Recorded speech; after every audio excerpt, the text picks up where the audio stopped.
10 సంవత్సరాలు నరేంద్ర మోడీ ఒక ఆయన ముఖ్యమంత్రి ఇంకొక ఆయన ప్రధానమంత్రికి కొనసాగినారు.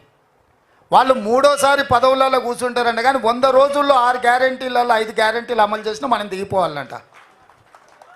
100 రోజుల్లో పనిచేసిన ప్రభుత్వమే పడిపోవాలంట. 10 ఏళ్ళు పనులకి ఇచ్చిన వీళ్ళేమో మూడోసారి మళ్ళీ కుర్చీలో కూర్చోవాలంట. చెప్పండి, ఈ 10 ఏళ్ళలో మీరు చేసింది ఏంది? 100 రోజుల్లో మనం చేసింది ఏంది? నిన్నమన్నా నేను అన్న దూలం లెక్క పెరిగితే కాదు దూడకున్న బుద్ధాన్ని ఉండాలని హరీష్ రావు మొన్న అన్నాడు.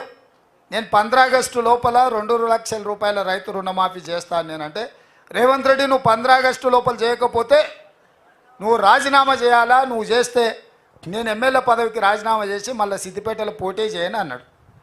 నేను ఆ సవాల్ను స్వీకరించి, మంచిది హరీష్ రావు గారు, నీ సిట్టి జేబులో పెట్టుకో రాజీనామాది.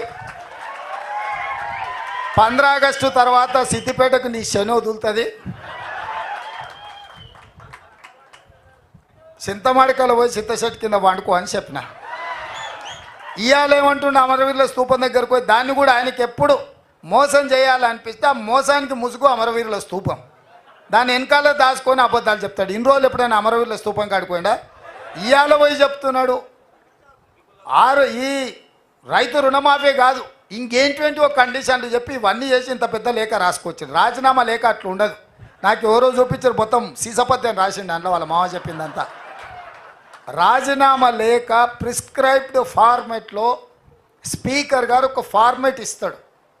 దాంట్లో ఒక్క పదము పొల్లు పోయినా ఆ కాగితమే చెల్లదు.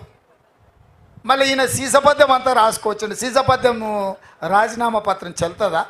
పెద్ద తెలివి అనుకుంటుండే ఆయన. తాటి చెట్టు లెక్క పెరిగితే కాదు నాయన, మోకాళ్ళలో కాదు అరికాళ్ళకు పోయినట్టు నీ తెలివితేటలు హరీష్ రావు. ఇప్పుడు కూడా నేను చెప్తున్నా హరీష్ రావు, నీ సవాల్ను స్పష్టంగా మేము స్వీకరిస్తున్నాం. 15 ఆగస్టు లోపల 2 లక్షల రూపాయల రుణమాఫీ చేస్తా, నీ రాజీనామా రెడీగా పెట్టుకో. రైతులకు రుణమాఫీ చేయకపోతే మాకెందుకయ్యా అధికారం?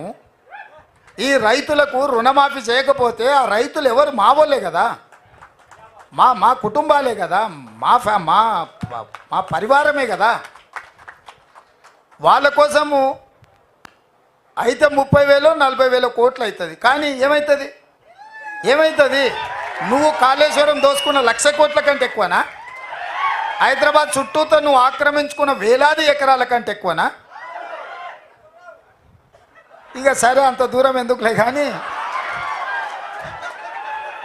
మీ దోపిడీ మీలాగా దోపిడీ చేయకుండా ఒక్క సంవత్సరం నేను కడుపు కట్టుకుంటున్నానంటే ఆ 40,000 కోట్ల రూపాయలు బ్యాంకులకు ఎడవసేత్తో చెల్లిస్తాను నేను. అందుకే మీకు అందరికీ మీ ద్వారా తెలంగాణ ప్రజలకు తెలవాలి, 15 ఆగస్టు లోపల 2 లక్షల రైతుల రుణమాఫీ చేసే బాధ్యత మన ప్రభుత్వాన్ని స్పష్టంగా ప్రజలకు చెప్పండి. రెండవది, బీజేపీ